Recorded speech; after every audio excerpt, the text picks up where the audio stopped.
Hi, my name is Ahmed Al-Unisi. Welcome to our program. Soccer is one of the pastimes of the world, and that does not exclude the Somali community. Today, we are looking at the Somali competition held here in Minnesota.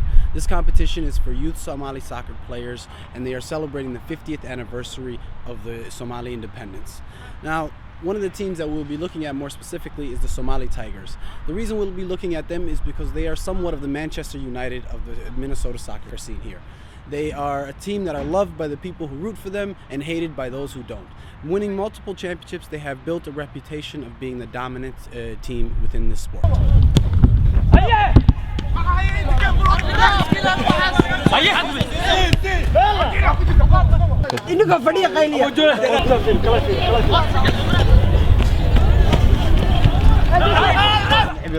mid dhexdhexaad ma jirto sabab baysaas ku dhacday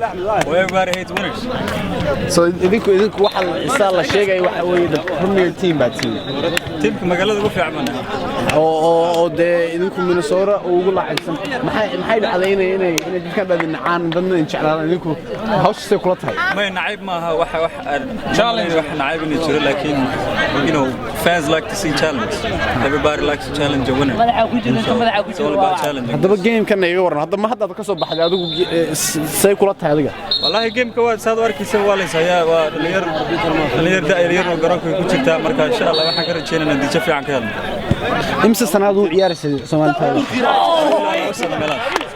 وانا تعشى صفار واد بان جعلها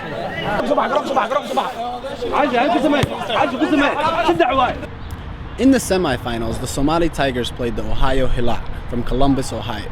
The game was a very heated and close match throughout the majority of the game, being a 1-1 score. Then the Somali Tigers scored another one to take a 2-1 lead, and finally a third one to win the game, ending with a 3-1 score. You ready? Let's go.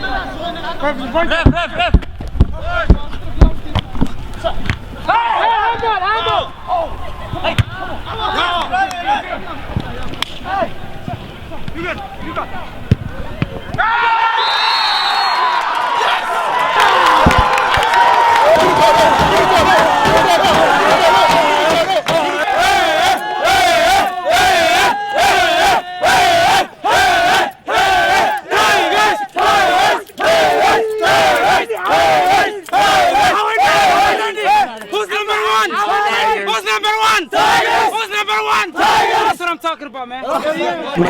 sababta ay taageerayaashu nagu soo horjeedaan waxa waaye anaga Soomaali Tigers-aan la dhahaa best team oo Twin Cities oo Soomaali anaga waaye last year anaga qaadnay year before anaga qaadnay so everybody oo dadka localka oo dhan way naga soo horjeedaan sida darteed markii aan laba gool kor marnay ayay carareen de kurin take niyad jab baa ku rideen yeah my Twins my Tigers my trophy there you go I own the city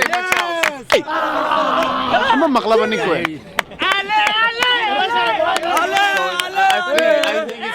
hadda madaxaas badaysta si fiican u sameysay game ka waran gameka si fiican u socdaa xoogna saaruna insha Allah gulaga rajeynayno maxaad ku dhiiri rabtaa teamka idinka soo horeeya bari hadda waxay isleedahay sheekadu inay dhamaateed ka reynaysiin 10 minute baa waxay nimanka laba gool bay ay dambeeyaan ma isleeyahay teamka idinka horeeya maxaad sameynaysaa hadda rajeynayno inta reeyna barina insha Allah dadka nal dheeli doono waxaan ku dheelahay qalabkooda si urursadaan diyaariya si baxan diyaariya insha Allah waan isdiyaariyeen adigu nin ragaadtiina meesha waad baaqseen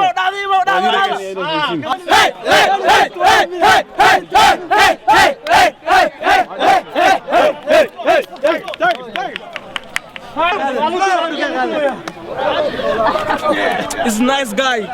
Oh.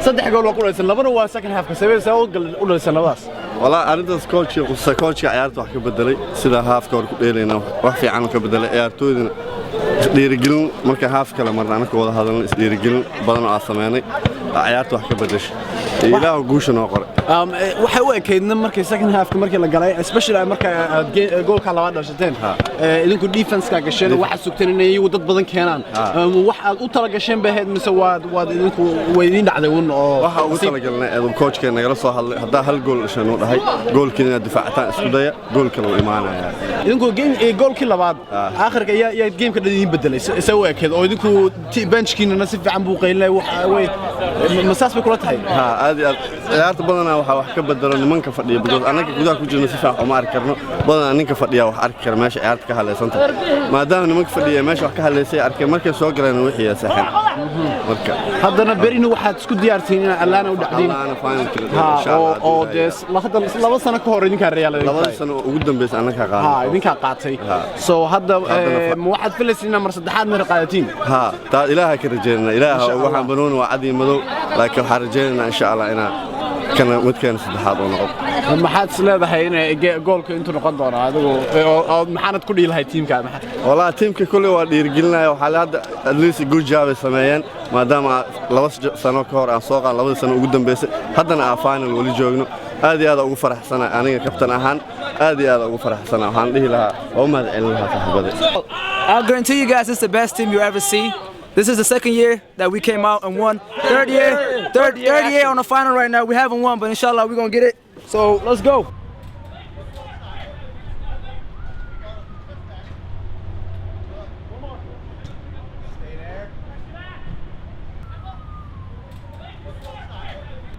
Thanks for watching, and until next time. This is my teammates, the best team in the city.